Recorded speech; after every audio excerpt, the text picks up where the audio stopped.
দেখো, এখানে বলা হয়েছে হার্ডি রামানুজন সংখ্যা নিয়ে। এখন প্রথমে তোমাদের জানতে হবে যে এই হার্ডি রামানুজন সংখ্যা সেটা কিভাবে এলো। কোনো এক সময় বিখ্যাত গণিতবিদ, ব্রিটিশ গণিতবিদ G.H. হার্ডি ভারতের বিখ্যাত গণিতজ্ঞ রামানুজনের সঙ্গে দেখা করতে এসেছিলেন। তিনি যে ট্যাক্সি চেপে এসেছিলেন তার নম্বর ছিল 1729। গণিতজ্ঞ হার্ডির কাছে এই 1729 একটা সাধারণ সংখ্যা ছিল, কিন্তু রামানুজন, আমাদের ভারতের অন্যতম শ্রেষ্ঠ গণিতজ্ঞ রামানুজন, তিনি শুনেই তৎক্ষণাৎ বলেছিলেন যে এই 1729 একটি বিশেষ সংখ্যা, কারণ এটি সবচেয়ে ছোট সংখ্যা যেটি দুরকম করে দুটি ঘনের সমষ্টির আকারে প্রকাশ করা যাবে। কেমন? দেখো, 1729 সমান আমরা লিখতে পারি 1 কিউব প্লাস 12 কিউব। আবার এটাকে লিখতে পারি আমরা 9 কিউব প্লাস 10 কিউব।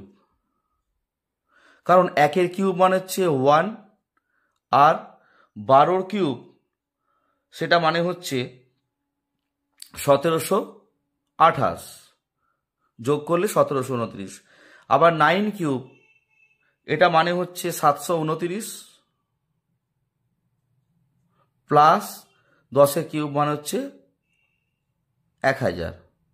তাহলে যোগ করলে 1729 আসছে।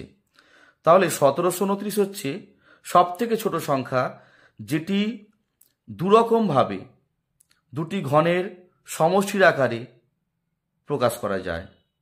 পরে এরকম আরও অনেক সংখ্যা আছে যাদের দুরকমভাবে দুটি ঘনের সমষ্টি আকারে প্রকাশ করা যায়, কিন্তু 1729 ছিল সবচেয়ে ছোট সংখ্যা যেটি দুরকমভাবে দুটি ধনাত্মক পূর্ণ সংখ্যার ঘনের সমষ্টিরূপে প্রকাশ করা যায়।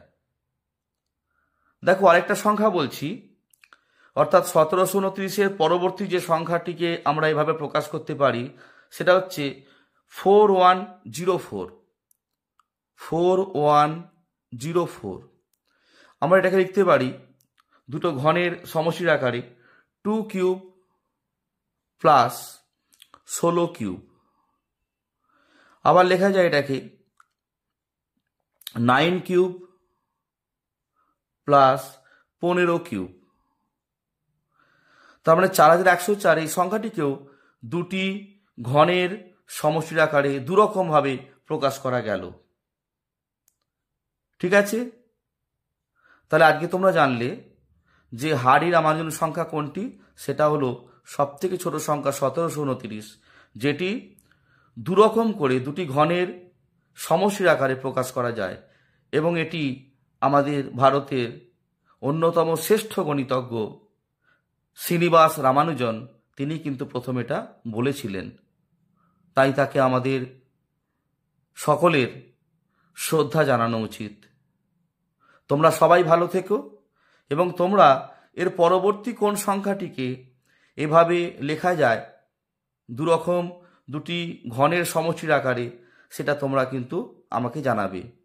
তোমরা সবাই ভালো থেকো, এবং এই ভিডিওটি তোমাদের যদি ভালো লেগে থাকে অবশ্যই চ্যানেলটি সাবস্ক্রাইব করবে এবং বন্ধুদের কাছে শেয়ার করবে, এবং বেল আইকনটিকে প্রেস করে দেবে যাতে পরবর্তীকালে এরকম আরও সুন্দর ভিডিও তোমাদের কাছে খুব সহজেই পৌঁছে যায়। তোমরা সবাই ভালো থেকো। ধন্যবাদ।